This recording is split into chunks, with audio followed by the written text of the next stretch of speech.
کچھ لوگوں نے 25 ارب لکھا ہوا، لیکن 2.5 ارب روپے کا مقدمہ ہے جو اسلام آباد ہائی کورٹ نے اسے خارج کرنے کی استدعا جو ان کی تھی وہ مسترد کی، ضمانت قبل از وقت کی جو استدعا تھی وہ مسترد کی، جس کے بعد ان کی گرفتاری کے لیے ایف آئی اے باقاعدہ حرکت میں آ چکا ہے۔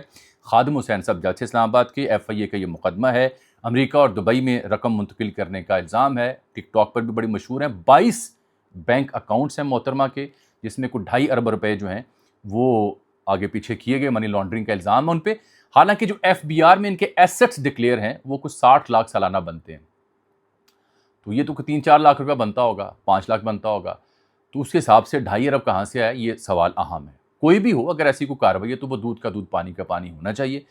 اب اس میں جو محترمہ ہے ان کے بارے میں ایک ایف آئی اے کے کچھ جاننے سمجھنے والے لوگوں نے بتایا کہ اصل میں یہ رقم 2.5 ارب سے کہیں زائد ہے۔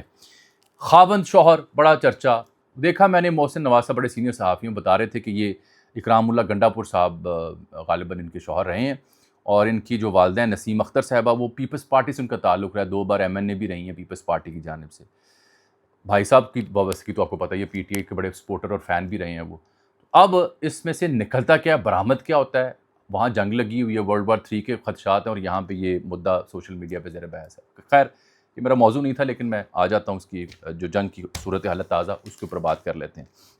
بات یہ ہے کہ یمن کے حوثیوں نے جو کارروائی ڈالی ہے وہ بڑی خطرناک ہے، کیونکہ یہ جو یمن کے حوثی ہیں یہ کوئی میرا خیال ہے کوئی 2000 والی دہائی میں ان کا نام ہم نے سننا شروع کیا تھا۔ انہوں نے میزائل داغا ہے صبح، ہفتے کی صبح، ان کے ترجمان ہیں جس نے یحییٰ السری، اس نے ایک ویڈیو پیغام جاری کیا اور بتایا کہ یہ اب ایران جنگ کا حصہ بن رہے ہیں، ایران پہ اگر جارحیت بند نہ ہوئی، فلسطین اور دیگر معاملات کے اوپر ان کا جو موقف ہے وہ نہ سنا گیا، اور تو یہ اس جنگ کا باقاعدہ حصہ بن رہے ہیں، اور یہ جو بحیرہ احمر ہے وہاں کی جو ٹریفک ہے اسے بھی متاثر کر سکتے ہیں۔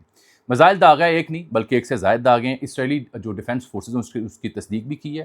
ایرانین حمایت یافتہ یہ گروہ ہے بنیادی طور پر، حوثیز جو ہیں، اور یہ سیاسی مذہبی گروہ ایک شیعہ مسلم جو اقلیت ہے وہاں پہ یمن میں، اس کی نمائندگی کرتا ہے، جیسے حماس اور آپ کہہ سکتے ہیں حزب اللہ، مور اور لیس ویسی ہی صورتحال ہے۔ ان کا نام انصار اللہ بھی کے نام سے بھی انہیں یاد کیا جاتا ہے۔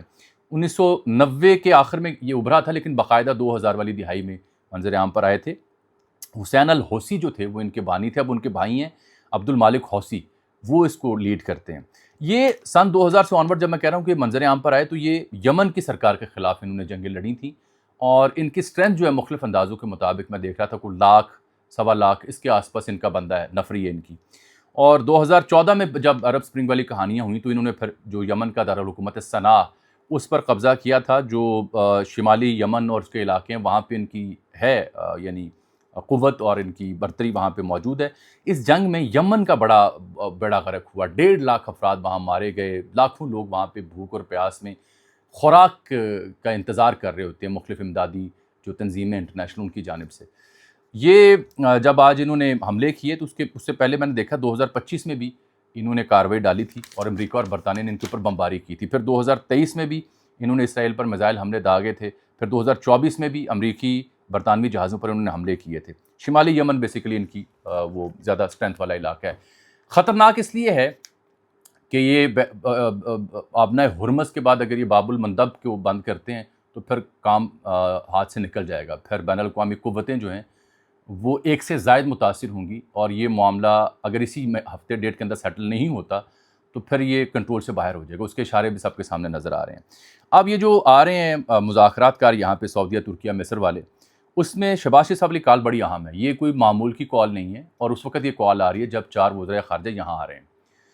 یہ گراؤنڈ بنے گا اگر آتے ہیں، اور یہ جو کال ہے اس میں ایران کے ساتھ جو پرپوزل شیئر ہوا 15 نکات کا جواب میں جو ان کے 8 نکات ہیں، اس پر مبنی وہ نقطہ ڈھونڈا جا رہا ہے جس کے اوپر بیئر منیمم کے اوپر یہ 4 ممالک کے وزراء خارجہ امریکہ اور ایران کی ذمہ داروں کو بلا کے بات کر سکیں۔ پہلے مقام کا تعین ہو رہا تھا ترکیہ کا، ان کے وزیر خارجہ نے کل تصدیق کی کہ اب یہ اسلام آباد میں ہو رہے ہیں ڈائیلاگ، تو اس کے بعد یہ اگر مگر کہانی ختم ہوگی، امریکہ بھی تصدیق کرتا ہے، ایران بھی کرتا ہے۔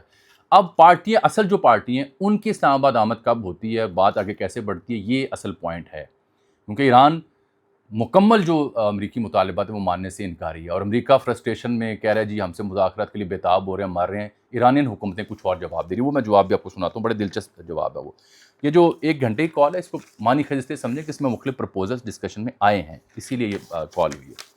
جو ایران کے یہ ہیں پاسداران انقلاب کے ایروسپیس کمانڈ مجید موسوی صاحب، ان کا میں نے بیان دیکھا. وہ کہتے ہیں اب معاملہ آنکھ کے بدلے آنکھ کا نہیں رہے گا، انتظار کریں اور دیکھیں مزید کیا ہونے جا رہا ہے. امریکہ اسرائیل سے منسلک جتنی بھی صنعتی کمپنیوں کے ملازمین ہیں وہ مشرق وسطی اور آس پاس جہاں جہاں موجود ہیں اپنی جان بچائیں، اور آپ ہمیں پہلے بھی آزما چکے ہیں، دوبارہ دیکھ لیں، آگ سے کھیل بند کر دیں. آپ نے شروع کیا، اختتام ہم کریں گے. عباس عراقچی صاحب عموماً نپی تلی اسٹیٹمنٹ دیتے ہیں، لیکن ان کا جو جملہ تھا وہ کہتے ہیں ایران اسرائیلی جرائم کی بھاری قیمت وصول کرے گا. اصفہان میں اصل میں جو اسٹیل پلانٹ تھا اس کو ٹارگٹ کیا اسرائیل نے، حالانکہ امریکہ نے 10 روز کی جنگ بندی کر رکھی ہے کہ انفراسٹرکچر کو ٹارگٹ نہیں کریں گے، اسرائیل کر رہا ہے. ساتھ ان کا جنوب میں ایک علاقہ ہے خوزستان، اس کی اسٹیل مل کو نشانہ بنایا، کچھ پانی کے پلانٹس اس کو نشانہ بنایا اسرائیل نے. جواب میں پھر اسرائیل نے، میں نے کل بھی ذکر کیا کہ کچھ پلانٹس کی تفصیلات انہوں نے جاری کی، نقشہ جاری کیا، اور انہوں نے پھر جو سعودی عرب میں ان کی ہے بیس اس کو ٹارگٹ کیا، جو شہزادہ سلطان ایئر بیس ہے آج ہی کے دن. اس میں 12 امریکی فوجی زخمی ہوئے ہیں، آفیشیل جو تصدیق ہو رہی ہے. یہ بہت بڑی کارروائی ہے. وجہ یہ محفوظ ترین ایئر بیس تھی، سعودی عرب میں ایئر بیس کو کم ہی ٹارگٹ کیا گیا، زیادہ یو اے کی ٹھکائی کی گئی. یہاں پہ ایران کا دعویٰ یہ ہے کہ 500 سے 600 امریکی فوجی تھے 2 مختلف مقامات پر. طیارے ان کے وہاں پہ ایئر بیس پہ موجود تھے، وہ جو KC-135 اور ویکس نامی طیارے ہوتے ہیں. ایک تو وہ ریڈار سسٹم پرووائڈ کرتے ہیں، گائیڈنس GPS، اور دوسرے ایئر ٹو ایئر فیولنگ کرتے ہیں. تو ایک گوگل امیج میں نے دیکھا، وہاں پہ 3 طیارے جو ہیں لائن میں جو کھڑے تھے وہ تباہ ہو چکے ہیں اس حملوں سے. گوگل امیج اس کی تصدیق کر رہا ہے. تو یہاں پہ 500-600 اگر فوجی تھا اور 12 زخمی ہیں تو کارروائی اس سے کہیں مجھے زیادہ لگتی ہے، کیونکہ یہ بہت بڑا اٹیک ہے. اور اس کا ایک ثبوت یہ ہے کہ امریکی حکام اور سینٹ کام عموماً ایسے واقعات کی تردید کیوں کرتے ہیں، کیونکہ ظاہری بات ان کی دھاک متاثر ہوتی ہے، سو کالڈ جو غرور ہے وہ متاثر ہوتا ہے. ٹرمپ نے جو میامی میں گفتگو کر رکھی ہے، سوشل میڈیا وائرل ہوئی پڑی ہے، اس میں ہم نے تو MBS اور دیگر چیزیں دیکھی نا کہ کامیاب لوگوں سے میں نہیں ملتا، ناکام لوگوں سے ملتا ہوں. بات بتاتا ہوں آپ کو، وہ اس لیے گفتگو اہم ہے، اور یہ جو اپنے شہزادہ سلطان ایئر بیس پہ حملہ اس لیے اہم ہے کہ یہی ٹرمپ اور یہی سینٹ کام پورے انٹرنیشنل میڈیا کو کیا کہا کرتی تھی کہ ہمارا جو سب سے بڑا بحری جنگی بیڑا ہے جیرلڈ آر فیلڈ، اس کو ایران نے کوئی نقصان نہیں پہنچایا، تمام میزائل ہم نے انٹرسیپٹ کیے، معمولی سی آگ لگی تھی اس میں اور وہ مرمت کے لیے واپس آیا، یہی کہا تھا. اب یہی بڑبولا ٹرمپ وہاں میامی میں بول رہا تھا، کہتے ہیں جی جو ہمارا سب سے بڑا بحری بیڑا ہے اس کو 17 مختلف اینگل سے 17 مختلف زاویوں سے ایرانین میزائل نے ہٹ کیا، بڑی مشکل سے ہم وہاں سے بچے. آپ تصدیق کر رہا ہے. یہ جو سعودیہ والی بیس ہے شہزادہ سلطان ایئر بیس، یہاں اصل ڈیمیج کیا ہوا یہ آپ کو چند دنوں میں پتہ چل جائے گا. ایران کا دعویٰ ہے کہ یہ 12 فوجیوں والی کہانی نہیں ہے، صرف 3 فوجی طیاروں والی کہانی نہیں ہے. ہم نے ان کے دفاعی نظام کو، ڈیفنس سسٹم کو اب مکمل چوک کر رکھا ہے اور خوب ٹھوک کے یہاں پہ ٹکائی کی ہے. یہ اس لیے میں کہہ رہا ہوں کہ یہ جیسے 17 زاویوں سے حملہ ہوا، اب مان رہا ہے، بعد میں یہ بھی مان جائیں گے. ایک اور ثبوت یہ ہے کہ ان کے دفاعی قوت میں خسارہ ہوا کہ انہوں نے ایک اور ان کا طیارہ بردار جہاز ہے، مختلف صدور کے نام پہ رکھے ہوتے ہیں، اس کا نام ہے USS جارج بش کے نام سے رکھا ہوا، سینئر والے کے نام پہ. یہ 80 سے زائد لڑاکا طیارے لے کے جا سکتا ہے. یہ طیارہ مشرق وسطی روانہ کر دیا گیا ہے. اس کے علاوہ پہلے گائیڈڈ میزائل ڈیزاسٹر USS راس وہ یہاں منتقل کیا گیا ہے. ڈونلڈ کک نامی ایسا ہی ایک بحری جہاز ہے جنگی، وہ یہاں منتقل کیا گیا ہے. USS میسن وہ یہاں منتقل کیا گیا، اور 10,000 میرینز بھی یہاں ڈپیوٹ کیے گئے. یہ معلومات اس لیے دے رہا ہوں کہ ایک طرف مذاکرات کی کہانی اور دوسری طرف یہ صف بندی، یہ اس بات کا ثبوت ہے کہ حالات قابو سے باہر ہونے ہیں. یہ اس بات کا ثبوت ہے کہ گراؤنڈ زون سولجر والی غلطی تو شاید نہ کریں، لیکن ایران پہ قیامت خیز حملے کی تیاری کی جا رہی ہے، اور اس میں سعودی عرب اور دیگر جو ممالک ہیں ان کو گھسیڑنے کی کوشش کی جائے جو ابھی تک نہیں گھسے. یہ اس لیے بھی اہم ہے کہ ٹرمپ صاحب نے جو کل میامی میں گفتگو کی تو وہاں فرما رہے تھے MBS صاحب کے حوالے سے کہ جی جو گفتگو انہوں نے کی اس کا ترجمہ اردو میں میرے پاس خدائی قسم نہیں ہے، میں پڑھ کے سنا دیتا ہوں. کہتے ہیں جی he did not think he would be kissing my ass. He really did not, and now he has to be nice to me. He is better be nice to me. He has got to be nice to me. کیا ترجمہ کروں؟ پھر عرب news نے report کیا کہ اسی لمحے موصوف کہہ رہے تھے he is my great friend. بہت اچھے دوست ہیں، فنٹاسٹک مین ہے، زبردست بندہ ہے، میرا بڑا اچھا دوست ہے۔ اب میں یہ بات اس لیے کر رہا ہوں کہ یہی ایم بی ایس صاحب اور یہی سعودی عرب 1 ٹریلین سے زائد کی سرمایہ کاری امریکہ میں کرنے جا رہے جب ٹرمپ آیا تھا سعودی عرب، یاد ہے آپ کو؟ 85 ارب ڈالر کا دفاعی بجٹ ہے ان کا، یاد ہے آپ کو؟ یہی صورتحال یو اے ای اور دیگر کی ہے۔ سعودی عرب تو بہت بہتر پوزیشن میں ہے نا جی ہر لحاظ سے۔ یہ سب سے زیادہ کم بختی اور بدبختی اور جو دیگر کارروائیاں جن کا ذکر میں ویلاگ میں کر چکا ہوں وہ یو اے ای والے کر رہے ہیں اور وہ بھگت بھی رہے ہیں۔ تو یہ اس نے جب بات کی تو ساتھ ہی کہتا ہے جی میں تو ان لوگوں کے ساتھ نہیں اٹھتا بیٹھتا، ان کے ساتھ میرا ہینگ آؤٹ کرنا مجھے اچھا نہیں لگتا جو کہ کامیاب لوگ ہوتے ہیں، میں لوزرز جو ہوتے ہیں ان کے ساتھ اٹھنا بیٹھنا پسند کرتا ہوں تاکہ میں انہیں اپنی کامیابی کی سٹوریاں سنا سکوں۔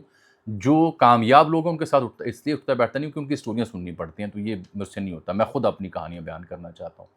یہ جملہ میں آپ کو اس لیے سنا رہا ہوں کہ اگین اٹ پرووز کہ ہی از اے نارسسٹ، یعنی ایک نرگسیت پسند شخص ہے، خود پسند شخص ہے، اور فرسٹریشن اس کے جملوں سے نکل رہی ہے۔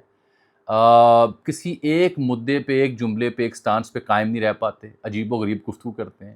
وہاں میامی والی گفتگو میں کہتے ہیں اچھا میں اب سوال جواب آپ سب کے لیتا ہوں، اور وہاں کسی بھی موضوع پہ مجھ سے آپ بات کر لیں، حتیٰ کہ آپ سیکس کے اوپر بات مجھ سے کر سکتے ہیں۔ یہ جملہ اس نے بولا، میں نہیں بول رہا، اور ایم بی ایس صاحب کے بارے میں گفتگو میں نے آپ کو بتا دی ہے۔ بہرحال مجھے خدشہ یہ ہے کہ یہ اچھا آپ نے ہرمز میں پاکستان کے 2 مزید جو کارگو تھے وہ وہاں سے کلیئر کر دیے کہ گزر رہے ہیں، وہ پاکستان آ رہے ہیں۔ تو یہ ایران کی حکومت پاکستان کے حوالے سے عزت سے، حسن سلوک سے پیش آ رہی ہے، اعتراف کر رہی ہے، شکریہ ادا کر رہی ہے اور تعاون کر رہی ہے۔ غلط فہمی میں مبتلا ہونے کی ضرورت نہیں ہے۔ جو اس نے جے شنکر نے کہا تھا کہ جی دلالی کر رہا ہے پاکستان، تو میرا خیال وہ خواجہ آصف سے مجھے 1000 اختلاف ہوتے ہیں، 1000۔ ایک بڑے کام کی بات کی کہ اچھا اگر اس کو یہ لفظ تم نے کہا ہے تو تمہارا باپ بھی سفیر تھا، تم بھی سفیر ہو، یوکرین روس میں بھی تم لوگوں نے کچھ کردار ادا کیا تھا، تو یہ دلالی نہیں مہا دلالی ہے، میں کہہ رہا ہوں اسے۔